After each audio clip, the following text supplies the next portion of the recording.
Yes, we thank God because our God is so good.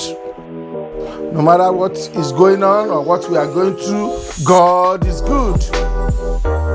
And anytime that we human beings, we face some trial, any trial that we face is good to learn our lesson. Anything at all that we are doing, which lesson are you learning? When you are going to somewhere, maybe your car hit something, you don't know why.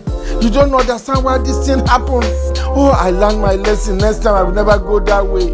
I will never do it this way. There are some certain things that we are doing in life that happen to us in life is for a lesson. It's for a purpose. That is why I want to let you know that the whole world has been going through some certain things in the area of coronavirus. Coronavirus is for a change. It's for a lesson. What do we learn from what happened to us since January to the whole world since December 19? COVID-19, December 19. What do we learn? What is the thing? The lockdown is for a change. The lockdown is for me and you to change. God wants to teach us something. What do we learn from the lockdown? It's for me and you to have a wonderful change. That is what we want to talk about today. I want to let you know there are no regrets in life. Just a lesson. Don't say, I'm regret. I cannot go to work and I know everything is down. Yes, of course it's down. But which lesson do we learn? Are we going to turn our wound to wisdom? All the things that we saw on the television, people are dying. It's like a wound in our heart. We are not happy. The time has come now to turn our wound to wisdom. Let us change. Now, what do we learn?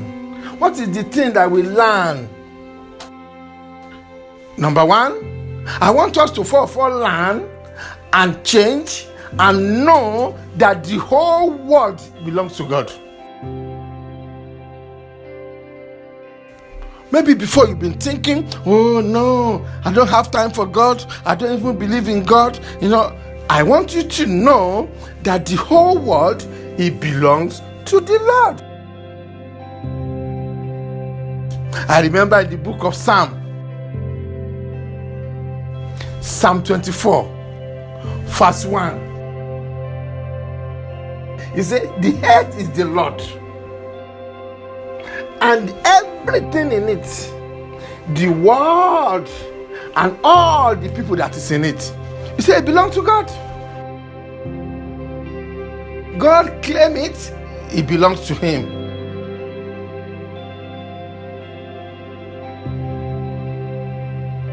God have already claimed it, it belongs to Him. Let us learn our lesson. Lesson number 2, learn that this world is not forever. It's not forever at all. The owner can ask for it at any time. God is the owner of your life. God is the owner of my life. He can ask of any time. Nobody knows what can happen tomorrow. Nobody can know what's going to happen between now and June. Between now and 3 months to come. 2 months to come. Nobody knows. But God knows this life is not forever. The Lord is one that gives life. He gives it and He can take it. But 1 Samuel chapter 2 verse 6. God bring death. He can allow death to come. and he can give life. At times we thought maybe, oh, this is mine, oh, all this thing belong to me. Do you know that your car doesn't belong to you? If not say because of God, oh, that is my house, that is my clothes. Do you know some people, some of the family that pass away through this coronavirus? They have a car, they have a house, but when you are going, you cannot go with your car. You cannot go with your money.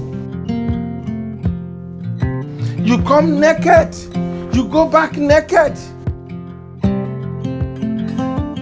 Nobody come with anything to this world. Job chapter 1 verse 21. He said, naked I come, naked I will go back again. Job 1:21. So in another sense, we don't go, we don't have anything. Don't let us keep running after material things. Remember God. Have relationship with God. Not money. My house, my car, my land. Some people are just focusing on land.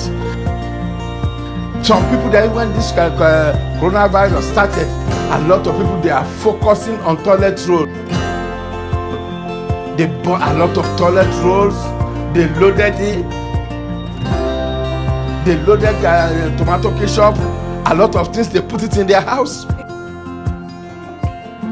And some, when they put it in their house, a week after, coronavirus came. And the person passed away.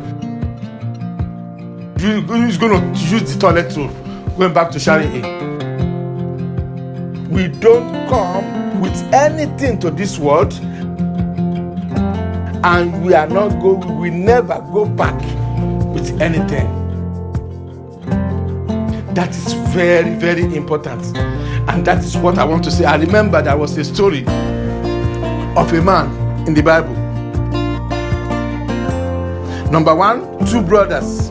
Their dad have a lot of lands, a lot of money, and their dad passed away. One of them go to Jesus. Say, Jesus, please tell my brother so that to divide our dad's property. But he just said, look, I'm not for that.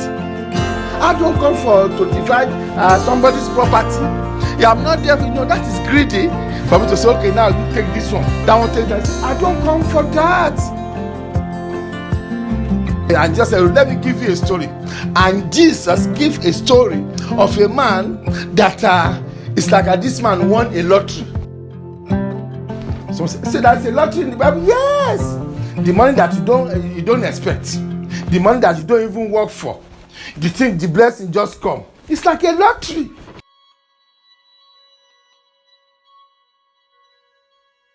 Luke chapter 12, verse 16.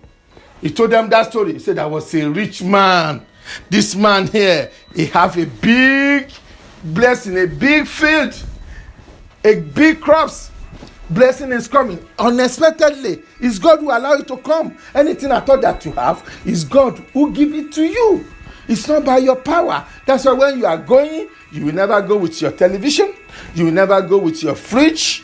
You will never go with your bed, your cooker, or your washing machine, even your mobile phone. You will never go with your mobile phone. Your bank account, you will never go with your bank account, because you don't need it. God doesn't need that. God needs your heart. Jesus Christ is telling them the story of this man in the book of Luke 12:16. He said there was a rich man. His crop was so produced very well. Inside of him to thank God, to say, oh God, I thank you. Do you know what this man said? This man said to himself, what shall I do? What am I going to do now? He's talking to himself. At times we talk to ourselves when we see our car, when we see the money now in our car. Yes, what am I going to do now? I want to do. So we started boasting. Remember, let the coronavirus and this lockdown teach us a lesson that anyone that passes away will never go with anything. You will never go with anything. You come naked, you go back naked. In the book of Luke 1:17, This man said, he said to himself, what should I do? I don't have enough room. Enough room for mine. Everything is mine now. He said, I don't have enough room for my blessing. I don't have enough room for what I have now. What am I going to do? And he said to himself, I know what to do. I will tear one side down. I will enlarge myself. I will build something for myself. Everything is mine. I will do it more bigger.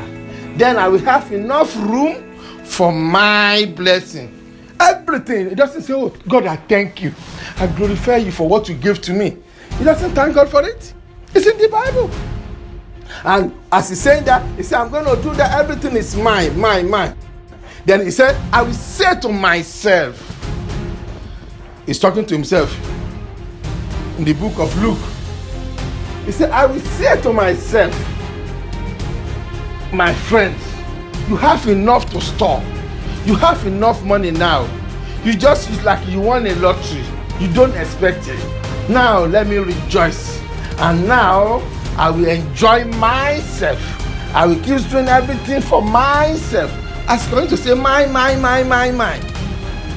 At times some of us, you always say mine, my car, my this, my that. You have to thank God for your life. Thank God for your life. And suddenly this man had a voice. Hello, young man. Who is talking? I am God.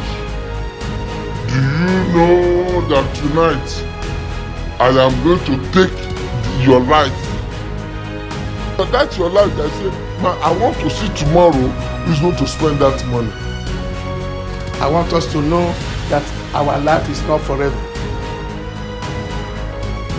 That is why God, he called him a fool.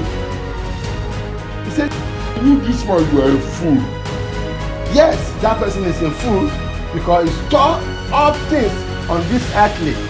He store money, he store everything for himself. He forgot that when he's going, he will never go with them. Let us learn our lesson. It's very, very important. Know that there is God is another lesson. Believe that there is God. Because there is no God. Enough is enough. God is there. That is why God allowed whatever that is happening to go all over the world. God is there. Remember, in the book of Psalm 14 verse 1, it says, only fools say in his heart, there is no God. Anyone that says there is no God, say the Bible says the person is a fool. Come on, don't let us be a fool. If you have been saying there is no God, learn your lesson. See what is happening. 800 die in a day, 1,000 die in a day, 500. We thank God for what God has been doing. In the United Kingdom, everything is coming down. 200 now, 300 now. Glory be to God Almighty. But let us learn our lesson. Remember that God knows about what is happening. If God doesn't know about it, it won't happen unless God builds the house. Psalm 127 verses 1. If God doesn't build it, we are laboring in vain. So God is the one that behind it. Children of God, I want you to know that is very, very important. Let us learn our lesson. Not only that, we have to remember that to obey the law of God, obedience is better. Don't do things on your own way. Don't lean to your own understanding. Acknowledge God in all your ways. That is what God wants. 1 Samuel chapter 15 verse 22. It says, to obey is better than sacrifice. Obedience is better than sacrifice. Therefore, children of God, let us learn some lessons from what happened to us, from what happened in this generation, for what happened in the time of lockdown. Get closer to God. Remember God. Continue in prayer in the name of Jesus, and you will see the glory of God shining over our country, over our family, in the name of Jesus. God has something to say. God has something to say. and pay great attention, for God has something to say.